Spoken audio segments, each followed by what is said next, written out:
Que as palavras do Santo Evangelho perdoem os nossos pecados. Amém. Queridos irmãos e irmãs, hoje nós estamos celebrando a Ascensão do Senhor. O que é celebrar a Ascensão? A Ascensão significa Jesus subiu aos céus com suas próprias forças, porque Ele é Deus. Mas o mais lindo desta subida, essa volta ao seio da Trindade, é a gente entender o começo de tudo. Veja, o Pai confiou uma missão ao seu Filho.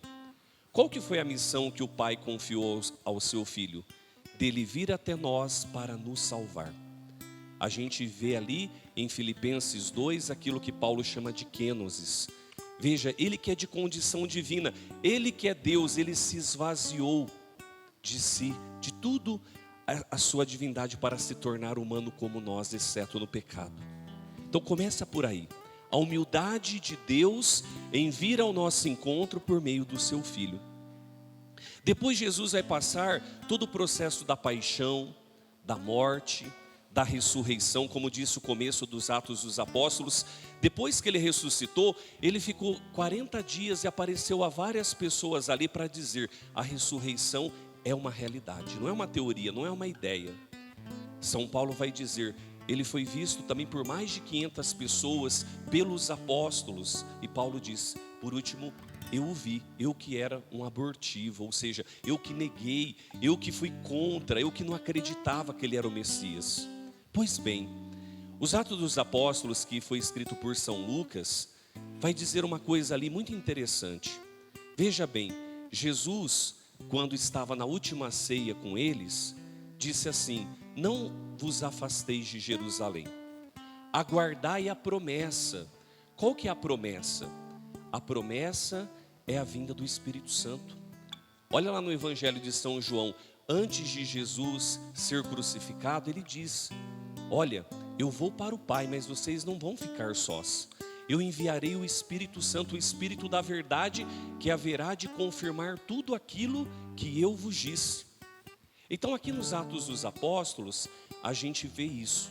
Jesus se reuniu com eles na última ceia, falou sobre a promessa e depois vai dizer, João batizou com água, mas eu vos batizar com o Espírito Santo, com fogo.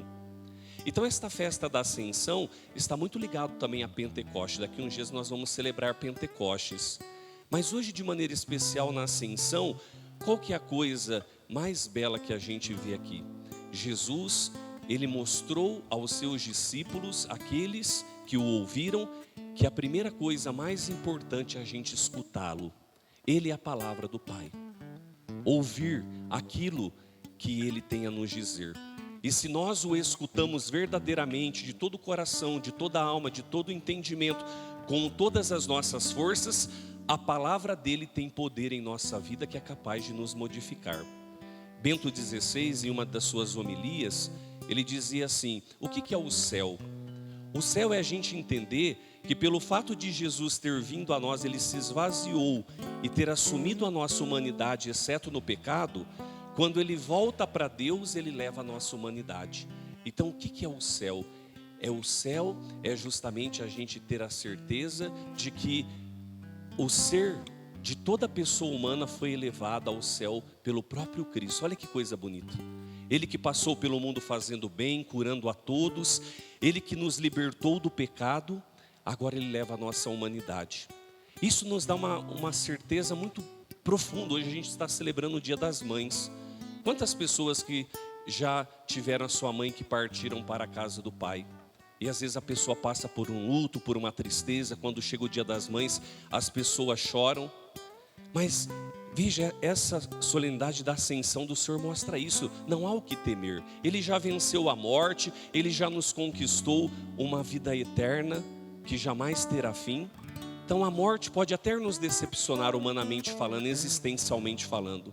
Quando a gente perde gente querida, a gente sofre, a gente passa por tribulações. Mas a certeza da ressurreição, que Jesus está lá ao lado do Pai, à direita do Pai, como disse a segunda leitura. Ele foi elevado acima de todo o poder, de toda a potestade, de toda a autoridade terrena e celeste. O que isso quer dizer?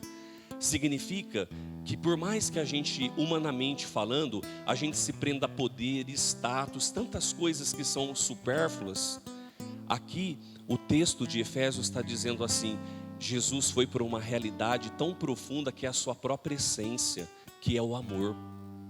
Veja, o que é a Trindade, a relação da Trindade, o Pai, o Filho e o Espírito Santo? É uma relação de amor. Um teólogo dizia assim, Dom Balthasar: veja, quando o Filho sofre ali, ele é crucificado, o Pai e o Espírito Santo vão em solidariedade ao Filho para resgatá-lo, para devolvê-lo ali ao seu lugar original, que é o seio da Trindade. Então, se Jesus subiu ao céu, hoje ele volta para o seio da Trindade. A gente ficou sozinho, ele é um desaparecido, como diz a primeira leitura, ele sumiu na frente de todos. Ele não é um desaparecido, ele está junto do Pai, mas ele também está conosco na palavra. Nós temos a mesa da palavra, quando a gente escuta, ele está ali, a palavra dele liberta.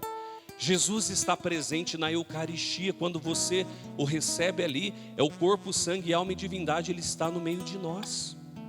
Então é muito bonito quando a gente entende todo esse aspecto teológico para dizer assim: Deus é um Deus que não nos abandona, mas é um Deus que nos leva a confiar, a crer, a esperar. E hoje o Evangelho vai dizer isso: quem crer vai ser salvo. Crer no quê? Crer em tudo aquilo que ele realizou. Lá nos Atos dos Apóstolos a gente vê ali algo muito interessante que também o documento de Aparecida trouxe muito bem. Primeiro eles viveram um querigma, eles testemunharam tudo aquilo que eles presenciaram pela via ocular, aquilo que eles viram. Veja, Jesus amou as pessoas, Jesus perdoou, Jesus salvou, Jesus levou as pessoas a uma nova vida. Eles anunciaram o querigma, o arrependimento, a conversão. Primeiro eles anunciaram o querigma. Depois eles viveram a partilha do pão, tudo aquilo que Jesus falou.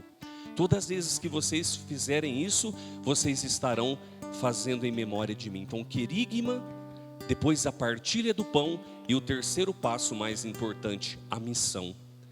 Depois que a gente faz uma experiência com Jesus, ele nos impulsiona a missão, ele nos impulsiona a transformarmos o mundo. Veja, essas semanas nós temos visto essa tragédia que aconteceu no Rio Grande do Sul.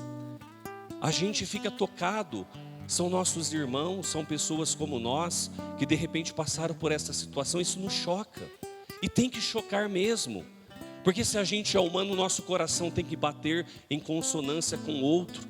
Nós estamos fazendo nossas preces, nós estamos orando, mas muito mais do que isso também, a oração nos leva a uma ação. Veja, é o momento que eles precisam de nós. A Arquidiocese de Porto Alegre, a Caritas do Rio Grande do Sul disponibilizaram um Pix para a pessoa ajudar. Às vezes eu tenho dificuldade de me locomover, de levar um alimento ali, mas tem o Pix. Quando você faz um Pix, vai cair lá para aquela arquidiocese que está próximo àqueles que precisam e vai ajudar aqueles irmãos que necessitam. Então veja, é um gesto concreto.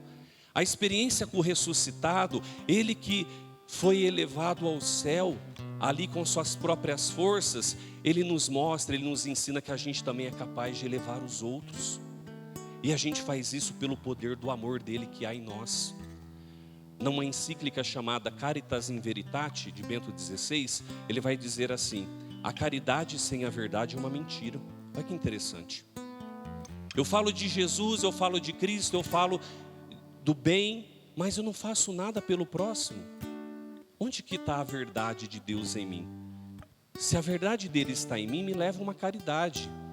E aquele gesto de caridade, quando eu faço pelo outro, eu não faço por mim, eu não faço para me vangloriar, eu faço em nome dele, em nome de Cristo, que um dia me amou sem eu merecer.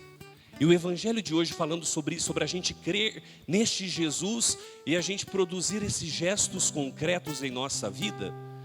Jesus vai dizer assim: aqueles que creem farão muitos sinais, expulsarão demônios em meu nome, falarão novas línguas, curarão os doentes.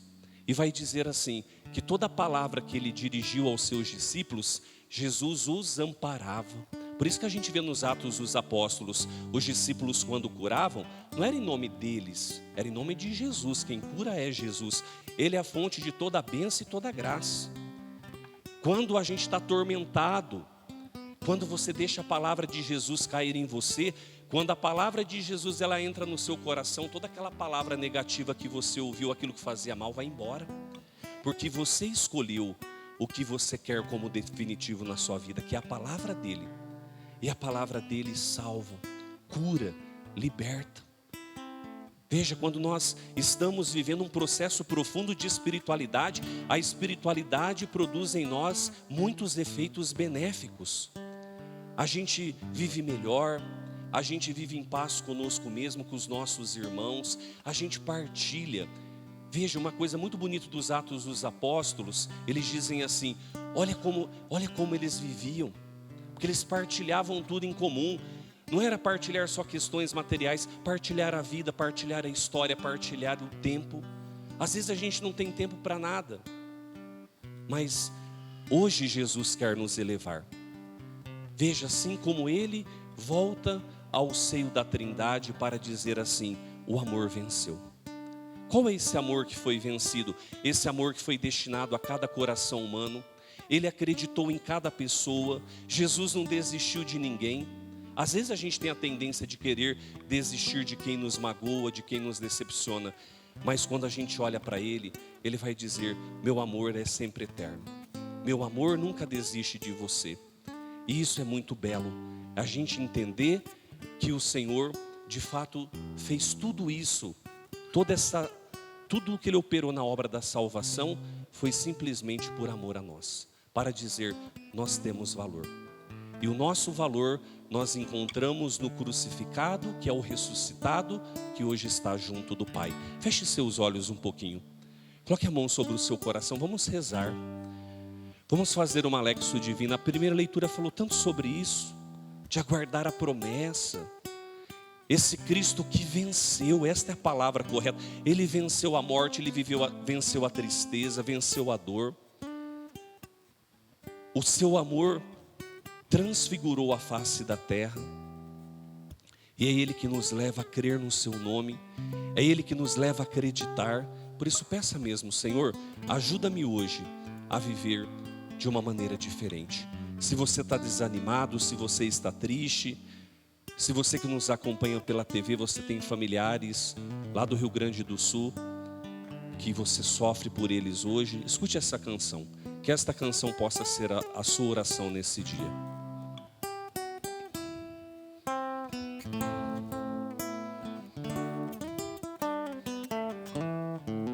Sei que os que confiam no Senhor revigoram suas forças se renovam. Posso até cair ou vacilar, posso até cair ou vacilar, mas consigo levantar, pois recebo dele asas. E como águia me preparo para voar, eu posso ir muito além de onde estou. Vou nas asas do Senhor, o teu amor é o que me conduz. Posso voar e subir sem me cansar, ir pra frente sem me fatigar. Vou com asas como águia, pois confio no Senhor, que me dá forças para ser um vencedor. Nas asas do Senhor vou voar,